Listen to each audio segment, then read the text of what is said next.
لیکن اس کی قسمت میں یہ سفر اسی طرح لکھا ہوا تھا۔ اسے بھی نشانیوں پر اعتقاد تھا۔ اس کی تمام زندگی ایک تلاش کے گرد محیط تھی، کسی زبان کی تلاش جو پوری کائنات کی زبان ہو۔ اس نے پہلے اسپرانتو سیکھی۔ وہ دنیا کے تمام مذاہب کے بارے میں بھی اچھی سدھ بدھ رکھتا تھا، لیکن ابھی تک وہ کیمیا گر نہیں بن سکا تھا۔ اس نے کئی اہم سوالات کے جوابات تو تلاش کر لیے تھے، لیکن کچھ عرصے سے اس کا علم ایک نقطے پر آ کر رک گیا تھا، جہاں سے آگے بڑھنے کا راستہ اسے نہیں مل رہا تھا۔ اس نے ایک کیمیا گر سے تعلقات بھی بڑھانے کی کوشش کی، مگر بے سود۔ کیمیا گر دراصل بہت ہی عجیب طبیعت کے مالک ہوتے ہیں، خود غرض اور حاسد، اور علم کو اپنی ذات تک محدود رکھنے والے۔ یہ بھی کوئی بڑی بات نہیں ہے کہ ان کے پاس علم ہی نہ ہو۔ وہ اسم اعظم جو ہر شے کو سونے میں بدل دے، اور وہ اپنی کم علمی کو چھپا رہے ہوں۔ وہ اپنے باپ کی طرف سے ترکے میں ملنے والی جائیداد کا بیشتر حصہ پہلے ہی خرچ کر چکا تھا۔ اس نے دنیا کی تمام بڑی لائبریریاں چھان ماری اور علم کیمیا پر دستیاب تمام کتب کا مطالعہ کر چکا تھا۔ ایک کتاب میں اس نے پڑھا کہ کئی سال قبل ایک مشہور عرب کیمیا گر کا گزر یورپ سے ہوا۔ اس کی عمر 200 سال سے زیادہ تھی، اور اس کے پاس ایسا اسم اعظم تھا جو تمام اشیاء کو سونے میں بدلنے کی اہلیت رکھتا تھا۔ انگریز کو یہ کہانی بہت متاثر کن لگی تھی، لیکن وہ اسے ایک افسانوی کردار سے زیادہ اہمیت نہیں دیتا تھا۔ پھر اس کی ملاقات اپنے ایک پرانے دوست سے ہوئی جو کئی سال مصر کے صحرا میں آثار قدیمہ کی تلاش میں مصروف رہا تھا۔ اس کے دوست نے اس سے ایک ایسے عرب کا ذکر کیا جس کے پاس حیرت انگیز طاقت تھی۔ وہ نخلستان الفیوم میں رہتا ہے، اس کے دوست نے بتایا، اور لوگ کہتے ہیں کہ اس کی عمر 200 سال ہے، اور وہ ہر شے کو سونے میں بدلنے کا فن جانتا ہے۔ انگریز اس نئے انکشاف پر بہت مسرور تھا۔ اس نے ملازمت سے استعفیٰ دیا، اپنی اہم کتب کو ساتھ لیا، اور آج وہ یہاں بدبودار باڑے میں صحرا کے سفر پر روانہ ہونے کے لیے تیار بیٹھا تھا۔ باڑے کے باہر ایک بہت بڑا قافلہ سفر پر روانہ ہونے کے لیے تیار تھا۔ اس قافلے نے نخلستان الفیوم سے گزر کر جانا تھا۔ ایک عرب نوجوان جس نے کندھوں پر سامان اٹھا رکھا تھا باڑے میں داخل ہوا اور انگریز سے سلام لیا۔ تم کہاں جا رہے ہو؟ نوجوان عرب نے پوچھا۔ میں بھی صحرا نورد ہوں، انگریز نے ترشی سے جواب دیا۔ وہ گفتگو سے زیادہ کتاب پڑھنے میں دلچسپی رکھتا تھا۔ اس کا ارادہ تھا کہ وہ الفیوم پہنچنے سے پہلے اپنے علم کو دہرا لے۔ اس کا خیال تھا کہ عرب کیمیا گر اسے اپنا شاگرد بنانے سے پہلے اس کا امتحان لے گا۔ نوجوان عرب نے بھی ایک کتاب نکالی اور پڑھنے لگا۔ یہ کتاب ہسپانوی زبان میں تھی۔ برطانوی بھی ہسپانوی زبان جانتا تھا۔ اسے خوشی ہوئی کہ راستے میں کوئی تو ہوگا جس سے وہ آسانی سے گفتگو کر سکے گا، کیونکہ اسے عربی پر عبور حاصل نہیں تھا۔ بہت ہی عجیب، لڑکا بولا۔ وہ کتاب کے آغاز میں دیے ہوئے تدفین کے منظر کو پڑھنے کی کوشش کر رہا تھا۔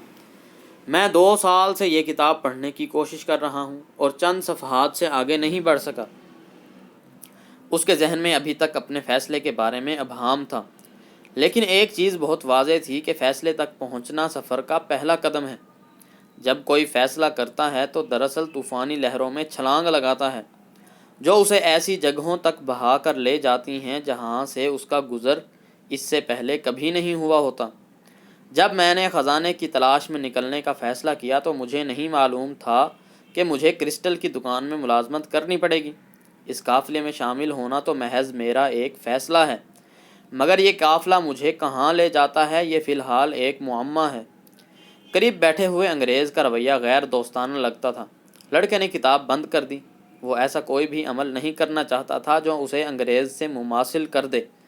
اس نے اپنی جیب سے یوریم اور تھومیم نکالے اور انہیں اچھالنا شروع کر دیا۔ یوریم اور تھومیم انگریز کے منہ سے بے ساختہ نکلا۔ یہ بیچنے کے لیے نہیں ہے۔ وہ جلدی سے پتھروں کو جیب میں ڈالتے ہوئے بولا۔ اور ان کی کوئی خاص قیمت بھی نہیں، انگریز نے جواب دیا۔ یہ صرف پہاڑی کرسٹل ہیں، اس طرح کے لاکھوں پتھر مل جائیں گے، لیکن صرف جاننے والوں کو ہی پتہ ہے کہ یہ یوریم اور تھومیم ہیں۔ مجھے نہیں معلوم تھا کہ یہ اس علاقے میں بھی موجود ہیں۔ یہ مجھے ایک بادشاہ نے تحفے میں دیے تھے، لڑکے نے جواب دیا۔ انگریز نے کوئی جواب دینے کے بجائے جیب میں ہاتھ ڈالا اور اس طرح کے 2 پتھر باہر نکالے۔ بادشاہ نے تم سے کیا کہا؟ شاید تمہیں یقین نہیں آ رہا کہ کوئی بادشاہ مجھ جیسے غریب چرواہے سے بات کرنا پسند کرے گا۔ بالکل بھی نہیں، یہ چرواہے ہی تو تھے جنہوں نے دنیا میں پہلے بادشاہ کی بادشاہت کو تسلیم کیا تھا، انگریز بولا۔ یہ سب میں نے بائبل میں پڑھا ہے، اور بائبل میں ہی میں نے یوریم اور تھومیم کے بارے میں پڑھا تھا۔ انگریز نے اپنی بات جاری رکھتے ہوئے بتایا، مستقبل بینی کی صرف یہ صورت خدا کی طرف سے منع نہیں ہے۔ پادری یہ پتھر سونے کی زرہ میں جڑ کر پہنتے ہیں۔ لڑکے کے چہرے پر حیرانی اور خوشی کا ملا جلا تاثر تھا۔ اسے بہت خوشی ہوئی کہ وہ اس باڑے میں آیا۔ شاید یہ بھی ایک نشانی ہے، انگریز بولا۔ تمہیں نشانیوں کے بارے میں کس نے بتایا؟ لڑکے کی حیرت مسلسل بڑھتی جا رہی تھی۔ زندگی میں ہونے والی ہر بات ایک نشانی ہے، انگریز نے جواب دیا۔ دنیا میں ایک عالمگیر زبان ہے، لیکن افسوس یہ ہے کہ ہم اسے بھلا چکے ہیں۔ میں اور چیزوں کے علاوہ اس عالمگیر زبان کی تلاش میں ہوں، اور اس لیے میں یہاں آیا ہوں۔ مجھے اس شخص کی تلاش ہے جو یہ زبان جانتا ہے۔ وہ ایک کیمیا گر ہے۔ انگریز نے اپنی بات جاری رکھی۔ اسی دوران گودام کا مالک آ گیا۔ آپ دونوں بہت خوش قسمت ہو، آج ہی ایک قافلہ الفیوم جا رہا ہے، گودام کا مالک بولا۔ مگر مجھے تو مصر جانا ہے، لڑکا جلدی سے بولا۔ اس کے چہرے سے پریشانی عیاں تھی۔ الفیوم مصر ہی میں ہے۔ تم کس قسم کے عرب ہو جسے اپنے جغرافیے کا ہی علم نہیں، گودام کا مالک بولا۔ یہ بھی ایک نشانی ہے، مالک گودام کے جانے کے بعد انگریز بولا۔ میں کبھی ایک انسائکلوپیڈیا لکھوں گا جس میں صرف قسمت اور محض اتفاق کے بارے میں معلومات ہوں گی، اور عالمگیر زبان انہی دو الفاظ پر مشتمل ہے۔ اس نے اپنی بات کی وضاحت کرتے ہوئے مزید کہا، یہ محض اتفاق نہیں ہے کہ تم مجھے اس جگہ اس طرح ملے کہ تمہارے ہاتھ میں یوریم اور تھومیم تھے، اور نہ ہی یہ اتفاق ہے کہ ہم دونوں اپنی قسمت کی تلاش میں ہیں۔ میں اپنا خزانہ تلاش کرنے نکلا ہوں، لڑکا بولا، مگر اسے فوراً احساس ہوا کہ اسے انگریز کو خزانے کے بارے میں نہیں بتانا چاہیے تھا۔ لیکن انگریز نے خزانے میں کوئی دلچسپی ظاہر نہیں کی تھی۔ ایک طرح سے میں بھی خزانے کی تلاش میں ہی آیا ہوں، انگریز نے جواب دیا۔ میں اس قافلے کا سردار ہوں، ایک باریش آدمی بولا۔ اس قافلے میں موجود ہر آدمی کی زندگی اور موت خدا کے بعد میرے اختیار میں ہے۔ صحرا ایک خوبصورت دوشیزہ کی مانند ہے جو مردوں کے ہوش اڑا دیتی ہے۔ یہ قافلہ 200 افراد اور 400 جانوروں پر مشتمل تھا۔ قافلے میں بچے، خواتین اور مرد شامل تھے۔ کچھ مردوں نے اپنی کمر کے ساتھ تلواریں باندھ رکھی تھیں، اور کچھ کے کندھوں پر رائفلیں تھیں۔ انگریز کے سامان میں کئی سوٹ کیس تھے جن میں کتابیں بھری ہوئی تھیں۔ قافلے میں بہت سے لوگ ہیں، سردار نے اپنی بات جاری رکھی۔ شور کی وجہ سے اسے اپنی بات بار بار دہرانی پڑ رہی تھی۔ ہر ایک کے اپنے نظریات ہیں، لیکن میں ایک خدائے واحد پر یقین رکھتا ہوں، اور میں اس کی قسم کھا کر عہد کرتا ہوں کہ ہر ممکن کوشش کروں گا کہ ہم سب خیریت سے صحرا عبور کر لیں۔ اور میں آپ سے بھی گزارش کروں گا کہ آپ لوگ بھی میرے ساتھ عہد کریں کہ آپ میرے حکم کی تعمیل کریں گے۔ صحرا میں نافرمانی کا مطلب صرف اور صرف موت ہوتا ہے۔ قافلے میں ہلکا سا شور تھا، تمام لوگ زیر لب عہد کر رہے تھے۔ لڑکے نے بھی یسوع کی قسم کھا کر عہد کیا کہ وہ سردار کے ہر حکم کی تعمیل کرے گا۔ انگریز البتہ خاموش تھا۔ لوگ دعا کر رہے تھے قافلہ خیریت سے اپنی منزل پر پہنچ جائے۔ بگل کی آواز پر تمام لوگ اپنی اپنی سواریوں پر سوار ہو گئے۔ انگریز اور لڑکے کے پاس اونٹ تھے، وہ بھی ان پر سوار ہو گئے۔ لڑکے کو انگریز کے اونٹ پر ترس آ رہا تھا، جس کی پیٹھ پر انگریز کے علاوہ اس کی کتابوں کے کئی بکسے بھی لدے ہوئے تھے۔ دنیا میں محض اتفاق نام کی کوئی چیز نہیں۔ انگریز نے گفتگو کا سلسلہ وہیں سے جوڑا جہاں سردار کی تقریر کی وجہ سے منقطع ہوا تھا۔ میں یہاں پر اس لیے موجود ہوں کہ ایک دوست نے مجھے ایسے عرب شخص کے بارے میں بتایا۔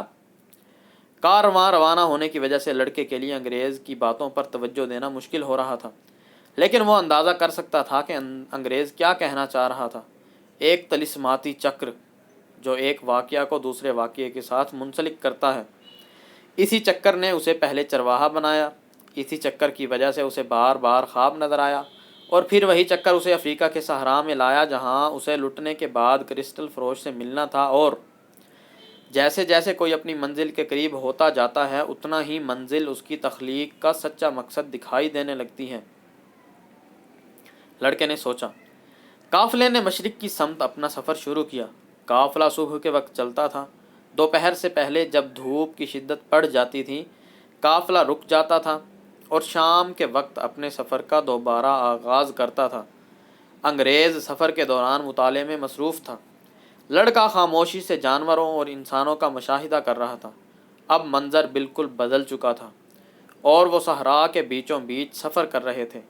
قافلے میں بچوں کی چیخوں اور جانوروں کی آوازوں کا نہ تھمنے والا شور تھا، اور ماحول میں جانوروں کی مخصوص بو تھی اور گائیڈز کی چیخ و پکار۔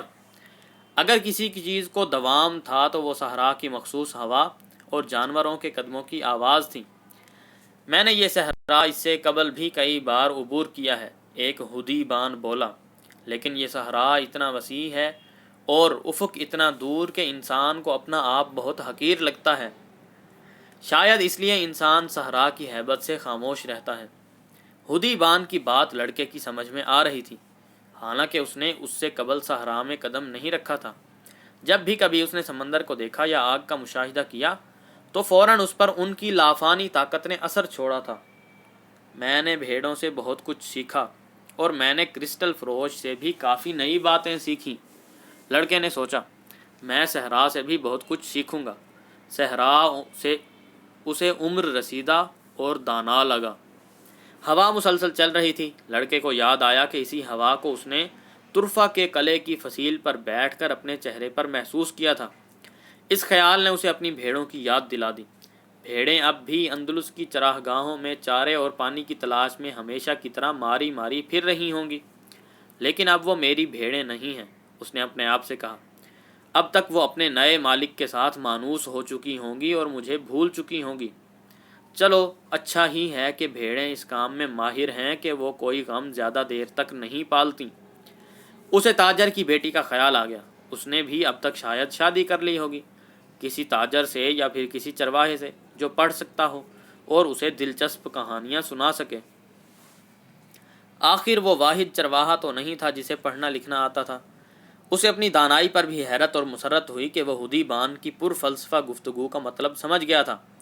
اسے لگا جیسے وہ عالمگیر زبان سیکھ رہا ہو، وہ عالمگیر زبان جو انسانیت کے ماضی اور حال دونوں میں یکساں محیط تھی۔ اس کی سمجھ میں آنے لگا کہ کبھی کبھار انسان کی روح کائنات کے دھارے میں ڈبکی لگانے میں کامیاب ہو جاتی ہے تو اسے غیب کی چیزوں کی ایک جھلک نظر آتی ہے۔ آخر کار کہیں تو تمام انسانیت کا ماضی، حال اور مستقبل محفوظ تھے، اور شاید اسے ہی قیافہ شناسی کہتے ہیں۔ مکتوب۔ لڑکے کے کانوں میں کرسٹل فروش کے الفاظ کی گونج سنائی دی۔ صحرا کہیں تو ریت کا سمندر تھا اور کہیں کہیں پہاڑ اس سمندر کے درمیان سے نکل آئے تھے۔ جب بھی کبھی قافلے کا سامنا کسی چٹان یا ٹیلے سے ہوتا تو قافلے کا رخ وقتی طور پر بدل جاتا۔ جب کبھی ریت بہت نرم ملتی جہاں پر جانوروں کے قدم دھنسنے کا خطرہ ہوتا تو راستہ بدل کر قافلہ ایسی جگہ کا انتخاب کرتا جہاں سخت زمین ملے تاکہ جانور آرام سے سفر جاری رکھ سکیں۔ کبھی کبھار قافلے کا سامنا خشک جھیل سے ہوتا جس کے اوپر خشک نمک کی تہ جمی ہوئی ہوتی۔ یہاں جانور بدک جاتے اور آگے چلنے سے انکار کرتے۔ ایسی صورت میں ہودی بان نیچے اتر کر جانوروں کا بوجھ اتارتے اور کچھ وزن اپنے کندھوں پر اٹھا کر جھیل پار کرتے اور دوبارہ وزن جانوروں پر لاد دیتے۔ لیکن اس سب کچھ کا نتیجہ صرف ایک تھا۔ چاہے قافلے کو جتنی بھی چٹانوں کا سامنا ہوتا یا خشک جھیلوں سے واسطہ پڑتا، چکر لگانے کے بعد قافلہ دوبارہ واپس اسی سمت میں روانہ ہو جاتا جس طرف اس نے پہلے دن رخ کیا تھا۔ قافلے کی نظر اپنی منزل پر تھی اور وہ اپنی سمت کا تعین اس ستارے کی مدد سے کرتا تھا جو نخلستان الفیوم کے اوپر تھا۔ جب قافلے والوں کی نظر صبح کے وقت اس ستارے پر پڑتی تو انہیں یقین ہو جاتا کہ ان کا رخ اس لک و دک صحرا کے بیچوں بیچ موجود پانی، کھجوروں کے باغ اور ریگستان کی کڑی دھوپ میں دستیاب راحت افزا سائے کی طرف ہے۔ اگر انگریز اس سب کچھ سے بے خبر تھا تو وہ انگریز تھا، کیونکہ وہ اپنی کتابوں میں مشغول تھا۔ لڑکے کے پاس بھی ایک کتاب تھی اور اس نے سفر کے ابتدائی ایام میں اس کو پڑھنے کی کوشش بھی کی، لیکن اسے کتاب کی نسبت فطرت کا نظارہ زیادہ دلچسپ لگا۔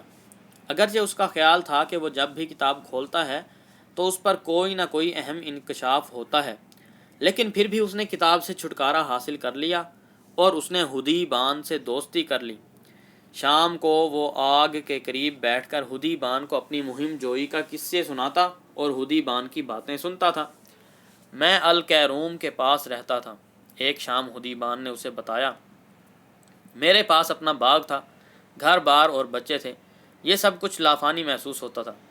ایک سال جب فصل بہت اچھی ہوئی تو میں پورے خاندان کے ساتھ حج کے لیے مکہ گیا۔ یہ میری زندگی کی واحد غیر تکمیل شدہ خواہش تھی۔ اب مجھے زندگی سے کسی اور چیز کی تمنا نہیں تھی۔ اب اگر مجھے موت بھی آ جاتی تو میں اپنی جان آفرین کے سپرد کر دیتا۔ ایک روز بہت زور کا زلزلہ آیا اور ساتھ ہی دریائے نیل طغیانی پر آ گیا۔ میرا خیال تھا کہ اس طرح کا حادثہ شاید دوسروں کے ساتھ تو ہو سکتا تھا، لیکن میرا مقدر کاتب تقریر نے اس قسم کی آفات سے صاف رکھا تھا۔ لیکن میرے سب باغ، گھر بار اور بچے اس بالائے ناگہانی کی نظر ہو گئے۔ میری تمام املاک دریا برباد ہو گئیں اور مجھے مجبوراً کوئی اور ذریعہ معاش تلاش کرنا پڑا، اور آج میں ہدی بان ہوں۔ اس تمام حادثے سے میں نے ایک سبق سیکھا ہے۔ اللہ کا حکم ہے کہ انسان کو اس وقت تک انجان خوف کا شکار ہونے کی ضرورت نہیں جب تک وہ جانتا ہے کہ اسے کیا کرنا ہے اور وہ اس کے حصول پر قادر ہے۔ ہم خوف زدہ ہوتے ہیں کہ ہم وہ کچھ کھو دیں گے جو ہمارے پاس ہے، لیکن ہم یہ بھول جاتے ہیں کہ ہماری تقدیر اسی نے لکھی ہے جس نے ہم سے قبل آنے والے انسانوں کی تقدیر لکھی تھی۔ اگر یہ بات ہم ذہن نشین کر لیں تو کوئی خوف ہمارے دل میں جگہ نہیں پا سکتا۔ ہدی بان کے چہرے پر سکون تھا، اسے اپنی جائیداد اور اولاد کے جانے کا غم نہیں تھا۔ جیسے ہی وہ آگ کے گرد حلقہ جماتے تو ہدی بان ریت کے طوفان سے ایک دوسرے کو خبردار کرتے یا صحرا کی داستانیں ایک دوسرے کو سناتے۔ کبھی کبھار قافلے کا سامنا پراسرار نقاب پوش اونٹ سواروں سے ہوتا۔ ان کا کام قافلے کے راستے کی نگہبانی تھا۔ وہ قافلے والوں کو راہزنوں اور ڈاکوؤں کی موجودگی سے خبردار رکھتے تھے۔ وہ جس طرح خاموشی سے صحرا میں ظاہر ہوتے اسی طرح چپکے سے غائب ہو جاتے تھے۔ ان کے سیاہ لباس میں سے صرف ان کی آنکھیں دکھائی دیتی تھیں۔ ایک رات ہدی بان آگ کے الاؤ کے قریب آیا جہاں لڑکا اور انگریز بیٹھے ہوئے تھے۔ اس نے انہیں بتایا کہ افواہ ہے کہ صحرا میں دو قبائل کے درمیان جنگ چھڑ گئی ہے۔ یہ سن کر تینوں خاموش ہو گئے۔ لڑکے کو ایسے لگا جیسے فضا میں خوف کی لہر پھیل گئی ہو۔ ایک دفعہ پھر اسے ایسی زبان کا احساس ہوا جو الفاظ سے بے نیاز تھی، عالمگیر زبان۔ انگریز نے ہدی بان سے استفسار کیا کہ کہیں وہ خطرے میں تو نہیں؟ صحرا میں صرف اندر آنے کا راستہ ہوتا ہے، ہدی بان نے جواب دیا، اور جب واپس جانے کا راستہ مسدود ہو تو انسان کو آگے جانے کے لیے بہتر راستہ کی فکر ہونی چاہیے اور باقی اللہ پر چھوڑ دینا چاہیے۔ مکتوب: آپ کو قافلے کی طرف توجہ دینی چاہیے، لڑکے نے انگریز سے کہا۔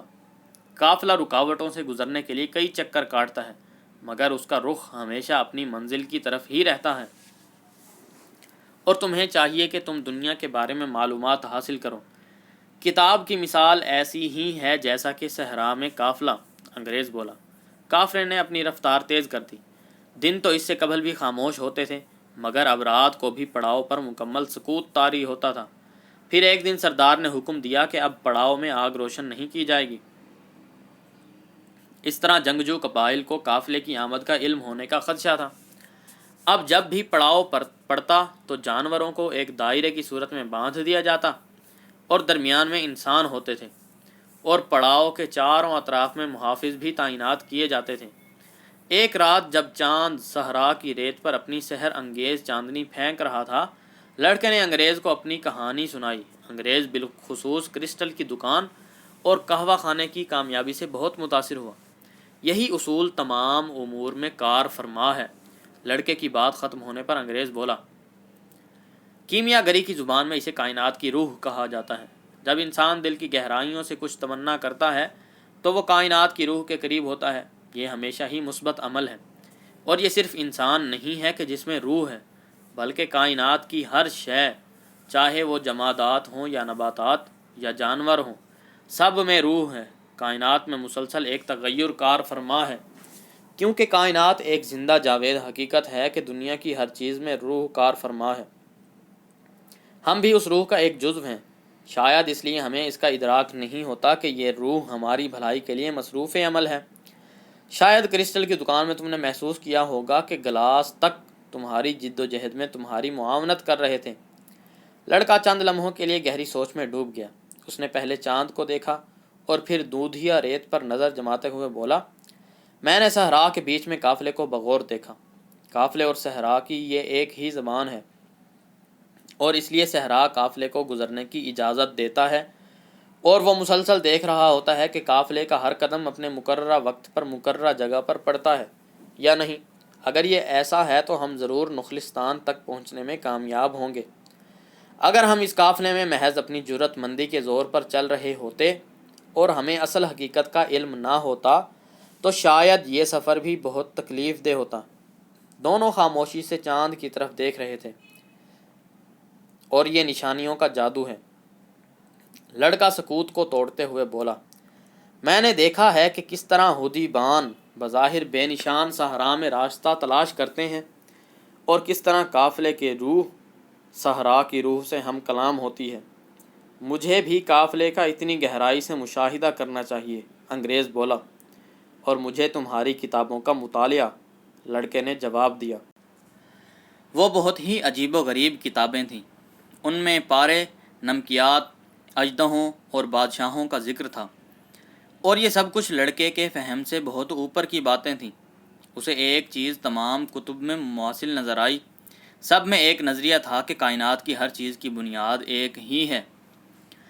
ایک کتاب میں اس نے پڑھا کہ کیمیا گری کا اصل گر صرف چند سطور میں مرکوز تھا، اور یہ ایک پکھراج پر لکھی ہوئی تھیں۔ اسے پکھراج کی تختی کہتے ہیں، انگریز نے اسے بتایا۔ انگریز کو خوشی ہوئی کہ بالآخر وہ بھی لڑکے کو متاثر کر سکے گا۔ اگر کیمیا گری کا علم اتنا ہی مختصر ہے تو پھر ہمیں اتنی کتابوں کی کیا ضرورت ہے؟ لڑکے نے استفسار کیا۔ تاکہ ہم ان چند سطروں کو سمجھ سکیں، انگریز نے جواب دیا، لیکن اسے خود بھی یقین نہ تھا کہ وہ جو کہہ رہا تھا وہ حقیقت میں ایسا ہی ہے۔ لڑکے کو سب سے زیادہ دلچسپ وہ کتاب لگی جس میں مشہور کیمیا گروں کی کہانیاں تھیں۔ یہ وہ لوگ تھے جنہوں نے اپنی زندگیاں اس تلاش میں گزار دی تھیں کہ وہ دھات کو مصفا کر سکیں۔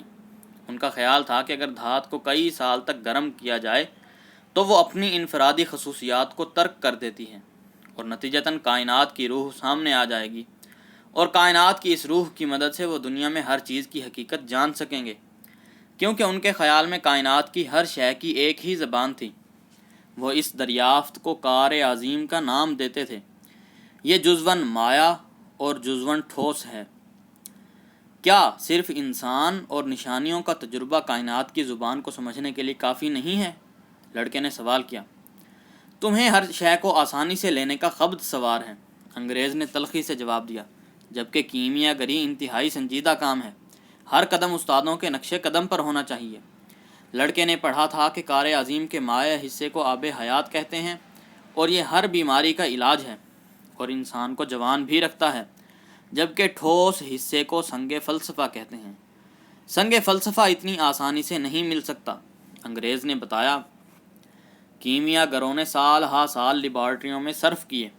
وہ آگ کا مشاہدہ کرتے رہے جس سے دھات کی تطہیر ہوتی تھی۔ انہوں نے آگ کے قریب اتنا وقت گزارا کہ تمام دنیاوی خواہشات سے ان کا پیچھا چھوٹ گیا۔ جب وہ منزل پر پہنچے تو ان کو معلوم ہوا کہ مادے کی صفائی کرتے کرتے وہ خود بھی تمام دنیاوی خواہشات کی آلائشوں سے پاک ہو چکے تھے۔ لڑکے کو فوراً کرسٹل فروش کا خیال آ گیا۔ اس نے کہا تھا کہ لڑکے کے لیے کرسٹل کی صفائی ایک اچھا عمل ہے، اس طرح اس کے دل کی بھی منفی خیالات سے صفائی ہو جائے گی۔ لڑکے کو یقین ہوتا جا رہا تھا کہ کیمیا گری انسان اپنے ارد گرد سے سیکھ سکتا ہے، اور انگریز نے اپنی بات کو جاری رکھتے ہوئے کہا، سنگ فلسفہ کی اور بھی حیران کن خصوصیات ہیں۔ اس پتھر کا ایک ذرہ دھات کی کثیر تعداد کو سونے میں بدل سکتا ہے۔ لڑکا کیمیا گری میں دلچسپی محسوس کر رہا تھا۔ اس نے سوچا کہ وہ بھی محنت کے بعد ہر شے کو سونے میں بدل سکتا ہے۔ اس نے اب تک کئی ایسے لوگوں کا ذکر پڑھا تھا جنہوں نے اس میں کمال حاصل تھا: ہیل ویٹس، ایلیس، فل کینلی اور گیبر۔ ان لوگوں کی کہانیاں بہت متاثر کن تھیں۔ ان میں سے ہر شخص اپنی منزل مقصود تک پہنچنے میں کامیاب رہا تھا۔ انہوں نے طویل سفر کیے، دانا لوگوں سے رہنمائی لی، اور سخت محنت کے بعد آب حیات اور سنگ فلسفہ حاصل کرنے میں کامیاب ہوئے۔ جب لڑکے نے کار عظیم کے حصول کے بارے میں سوچا تو اسے کوئی واضح جواب نہ مل سکا۔ کتابوں میں چند ڈرائنگ تھیں، کوڈ ورڈ میں کچھ ہدایات اور نہ سمجھ آنے والے الفاظ کا مجموعہ۔ نہ جانے یہ لوگ اتنے مشکل پسند کیوں ہوتے ہیں؟ اس نے انگریز سے پوچھا۔ تاکہ اس کو صرف وہ لوگ سمجھ سکیں جنہیں اس کی ضرورت ہے، انگریز نے جواب دیا۔ اگر ہر شخص دھات کو سونے میں بدلنے کا فن سیکھ لے تو پھر سونے کی قدر و قیمت کسی عام دھات سے زیادہ نہیں رہے گی۔ جو لوگ ثابت قدمی اور لگن سے اس کی تلاش کرتے ہیں، صرف وہ لوگ کار عظیم حاصل کرنے میں کامیاب رہتے ہیں، اور میں بھی اسی مقصد کے لیے اس صحرا کے بیچوں بیچ موجود ہوں۔ میں یہاں ایک کیمیا گر کی تلاش میں آیا ہوں جو ان کوڈ ورڈز کو حل کرنے میں میری رہنمائی کر سکتا ہے۔ یہ کتابیں کب لکھی گئی تھیں؟ لڑکے نے سوال کیا۔ کئی صدیاں قبل، لیکن اس وقت تو کوئی پرنٹنگ پریس موجود نہیں تھے، لڑکا بولا۔ اس لیے ایسا کوئی خدشہ نہیں تھا کہ عام لوگ کیمیا گری کا ہنر سیکھ سکیں، تو پھر اس کی زبان اتنی مشکل کیوں رکھی گئی؟ انگریز کے پاس اس کے اس سوال کا کوئی جواب نہیں تھا۔ پھر ایک دن لڑکے نے تمام کتابیں انگریز کو واپس کر دیں۔ کیا تم نے کچھ سیکھا؟ انگریز نے پوچھا۔ میں نے یہ سیکھا ہے کہ کائنات کی ایک روح ہے، اور جو کوئی اس روح کو سمجھ لے گا وہ عالمگیر زبان پر بھی دسترس حاصل کر لے گا۔ اور کئی کیمیا گروں نے اپنی منزل کا صحیح تعین کیا، اور وہ آب حیات اور سنگ فلسفہ حاصل کرنے میں کامیاب ہو گئے۔ اور سب سے بڑھ کر یہ کہ یہ سب کچھ اتنا ہی سادہ، آسان اور مختصر ہے کہ اسے محض پکھراج کی ایک تختی پر لکھا جا سکتا ہے۔ انگریز کو بہت مایوسی ہوئی کہ اس کی سالوں کی محنت، طلسماتی نشانات، عجیب و غریب الفاظ اور لیبارٹریاں کچھ بھی لڑکے کو متاثر نہیں کر سکا تھا۔ اس نے سوچا کہ لڑکے کی روح بہت ہی ابتدائی مراحل میں ہے، اس لیے وہ کچھ سمجھنے سے قاصر ہے۔ اس نے اپنی کتابیں واپس لیں اور انہیں صندوق میں بند کر دیا۔ بہتر ہے کہ میں صرف قافلے کا نظارہ کروں، اس نے تلخی سے کہا، کیونکہ میں ان کتابوں سے کچھ سیکھنے میں ناکام رہا ہوں۔ ہر ایک کا سیکھنے کا اپنا انداز ہے، لڑکے نے اپنے آپ سے کہا۔ میرا طریقہ اس سے بالکل مختلف ہے اور اس کا طریقہ مجھ سے، مگر ہم دونوں کو اپنی اپنی منزل کی تلاش ہے۔ اب قافلے نے دن اور رات سفر کرنا شروع کر دیا۔ نقاب پوش بدو اب زیادہ جلدی نظر آنے لگے تھے۔ ہدی بان نے لڑکے کو بتایا کہ قبائل کے درمیان جنگ طول پکڑ گئی تھی، اور اب نخلستان تک پہنچنا ایک معجزے سے کم نہیں تھا۔ جانور تھک چکے تھے اور انسان خاموش تھے۔ خاموشی رات کو اور بھی شدید ہو جاتی تھی۔ اونٹوں کی آواز، جو اس سے قبل محض ایک اونٹ کی آواز کا درجہ رکھتی تھی، اب قافلے والوں کے لیے خوف کا باعث بن جاتی تھی، کیونکہ یہ خطرے کی گھنٹی بھی ہو سکتی تھی، یعنی حملے کا اعلان۔ ہدی بان بظاہر جنگ سے لا تعلق لگتا تھا۔ ایک رات جب وہ دونوں کھجوریں کھا رہے تھے تو ہدی بان بولا، میں زندہ ہوں۔ جب میں کھانا کھا رہا ہوتا ہوں تو صرف کھانے کے بارے میں سوچتا ہوں، اور جب سفر کر رہا ہوتا ہوں تو صرف سفر کے بارے میں سوچتا ہوں۔ اگر مجھے لڑنا پڑ گیا تو میرے لیے آج کے دن مرنا بھی ایسا ہی ہوگا جیسے کسی اور روز۔ نہ تو مجھے اپنے ماضی سے کوئی سروکار ہے اور نہ مستقبل سے۔ مجھے فکر ہے تو صرف اپنے حال کی۔ اگر انسان صرف اپنے حال پر توجہ دے تو انسان بہت خوش رہ سکتا ہے۔ پھر اسے صحرا میں بھی زندگی نظر آتی ہے، اسے آسمان میں ستارے نظر آتے ہیں، اور قبائل کے درمیان لڑائی کوئی خوفناک عمل محسوس ہونے کی بجائے انسانی جبلت کا ایک عمل لگتی ہے۔ زندگی ایک جشن بن جاتی ہے، کیونکہ زندگی صرف لمحہ موجود کا ہی تو نام ہے۔ دو رات بعد لڑکا اپنا بستر درست کر رہا تھا تو اس کی نظر اس ستارے پر پڑی جس کو دیکھ کر قافلہ اپنی سمت کا اندازہ کرتا تھا۔ اسے ایسے لگا جیسے افق نیچے اتر آیا ہو، کیونکہ اب اسے صحرا میں بھی ستارے نظر آنے لگے تھے۔ یہ نخلستان ہے، ہدی بان بولا۔ تو پھر ہم ابھی وہاں کیوں نہیں جاتے؟ لڑکے نے پوچھا۔ کیونکہ ہمیں آرام کرنا ہے۔ سورج طلوع ہونے کے ساتھ ہی لڑکا بھی نیند سے جاگ گیا۔ اس کے سامنے جہاں رات کو ستارے نظر آتے تھے، وہاں کھجور کے درختوں کا نا ختم ہونے والا سلسلہ تا حد نگاہ پھیلا ہوا تھا۔ ہم بالآخر پہنچ ہی گئے، انگریز بولا۔ لیکن لڑکا خاموش تھا۔ وہ صحرا کی خاموشی کا عادی ہو چکا تھا، اور اس کے لیے محض درختوں کا نظارہ ہی کافی تھا۔ اس کا سفر ابھی بہت طویل تھا، اور کسی دن یہ صبح صرف ماضی کا حصہ ہوگی، لیکن آج یہ لمحہ موجود تھا، ایک جشن، جیسا کہ ہدی بان نے کہا تھا، اور وہ اس لمحہ موجود میں جینا چاہتا تھا، ماضی کی پشیمانی اور مستقبل کی فکر بھلا کر۔ اگرچہ ایک دن کھجور کے درختوں کا منظر محض ایک یاد ہوگا، مگر اس وقت یہ علامت ہے پانی کی، راحت افزا سایہ اور جنگ سے پناہ کی۔ وقت زکند لگا کر دوڑتا ہے اور ایسا ہی قافلے بھی کرتے ہیں۔ کیمیا گر نے سوچا۔ وہ سینکڑوں انسانوں اور جانوروں کے قافلے کو نخلستان میں داخل ہوتا دیکھ رہا تھا۔ لوگ آنے والوں کو چیخ چیخ کر خوش آمدید کہہ رہے تھے۔ دھول کے بادل نے سورج کو ڈھانپ لیا تھا اور بچے نئے آنے والوں کو دیکھ کر خوش ہو رہے تھے۔ کیمیا گر نے دیکھا کہ قبیلے کا سردار قافلے کے سردار سے گلے مل رہا تھا اور اس سے سفر کے حالات پوچھ رہا تھا۔ یہ سب کچھ کیمیا گر کے لیے کچھ معنی نہیں رکھتا تھا۔ اس نے اس سے قبل بھی کئی قافلوں کو آتے جاتے دیکھا تھا، مگر صحرا ہمیشہ سے ایسے ہی تھا۔ صحرا کی اس ریت پر شہنشاہ بھی گزرے تھے اور گدھا بھی۔ صحرائی ٹیلے ہوا کی طاقت سے اپنی جگہ تو ضرور بدلتے تھے، مگر یہ ریت ویسی کی ویسے ہی تھی جیسے وہ اپنے بچپن سے دیکھتا آیا تھا۔ کئی ہفتے کے تھکا دینے والے سفر اور صحرا کی یکسانیت کے بعد نخلستان کا سبزہ دیکھ کر اہل قافلہ کے چہروں پر کھلنے والی رونق اسے ہمیشہ طمانینت بخشتی تھی۔ شاید خدا نے صحرا اس لیے بنایا تھا کہ لوگ کھجور کے درخت کی قدر کریں، کیمیا گر نے سوچا۔ اسے معلوم تھا کہ اس قافلے میں ایک ایسا انسان بھی تھا جس کو اس نے کچھ راز سکھانے تھے۔ اس نے اس انسان کو کبھی نہیں دیکھا تھا، مگر اس کی تجربہ کار نگاہیں یقیناً اس انسان کو فوراً پہچان لیں گی۔ اسے یقین تھا کہ وہ بھی اتنا ہی قابل ہوگا جیسا کہ اس سے قبل اس کے شاگرد تھے۔ لڑکے کو اپنی آنکھوں پر یقین نہیں آ رہا تھا۔ نخلستان، جیسا کہ کبھی اس نے جغرافیے کی کتاب میں دیکھا تھا، محض کھجور کے چند درختوں پر مشتمل نہیں تھا، بلکہ اسپین کے کسی بھی قصبے سے زیادہ وسیع تھا۔ نخلستان میں 300 کنویں، 50,000 کھجور کے درخت اور بے شمار خیمے تھے۔ یہ تو کوئی الف لیلا کی کہانیوں کا منظر لگتا ہے۔ برطانوی، جو کیمیا گر سے ملنے کے لیے بے قرار تھا، بولا۔ وہ دونوں بچوں میں گھرے ہوئے تھے جو اشتیاق سے نئے آنے والے جانوروں اور لوگوں کو دیکھ رہے تھے۔ مرد جاننا چاہتے تھے کہ قافلے والوں نے جنگ کا کوئی منظر دیکھا تھا یا نہیں، جبکہ عورتیں کپڑوں اور زیورات اور قیمتی پتھروں کی خریداری میں دلچسپی رکھتی تھیں۔ صحرا کا سکوت اب محض ماضی کی ایک یاد تھا۔ چاروں طرف لوگوں کی آوازیں تھیں جو خوشی سے ہنس رہے تھے اور کچھ چیخ رہے تھے۔ ایسے لگتا تھا جیسے وہ لوگ کسی روحانی دنیا سے یکدم زمین پر آ گئے ہوں۔ صحرا میں سفر کے دوران وہ لوگ بہت احتیاط برت رہے تھے۔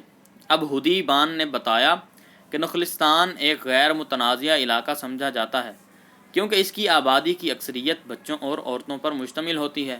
نخلستان پورے صحرا میں موجود تھے، مگر قبائل صرف صحرا میں لڑائی لڑتے تھے اور نخلستان کو پناہ گاہ کا درجہ حاصل تھا۔ کافی مشکل کے بعد قافلے کا سردار پورے قافلے کو جمع کرنے میں کامیاب ہو سکا۔ وہ قافلے والوں کو کچھ ہدایات دینا چاہتا تھا۔ قافلے کو نخلستان میں اس وقت تک رہنا تھا جب تک قبائل کی جنگ اختتام کو نہ پہنچ جائے۔ کیونکہ وہ لوگ مہمان تھے، اس لیے انہیں نخلستان میں سب سے اچھی جگہ دی گئی تھی اور یہی مہمان نوازی کی روایت تھی۔ سردار نے اپنے محافظوں سمیت تمام لوگوں سے کہا کہ وہ ہتھیار جمع کروا دیں، کیونکہ دستور کے مطابق نخلستان میں ہتھیار اٹھانا منع تھا۔ لڑکے کو اس وقت حیرت ہوئی جب انگریز نے اپنے صندوق سے سونے کا پانی چڑھا ریوالور نکالا اور سردار کے متعین کردہ آدمی کو دے دیا۔ تم ریوالور کس لیے اپنے پاس رکھتے ہو؟ لڑکے نے سوال کیا۔ اس طرح مجھے لوگوں پر اعتماد رہتا ہے، انگریز نے جواب دیا۔ لڑکے کو فوراً اپنے خزانے کا خیال آ گیا۔ جوں جوں وہ اپنے خواب کی تعبیر کے نزدیک ہو رہا تھا، اتنی ہی مشکلیں بڑھتی جا رہی تھیں۔ ایسا لگتا تھا کہ آغاز کی قسمت، جیسا کہ بوڑھے بادشاہ نے کہا تھا، کام نہیں کر رہی تھی۔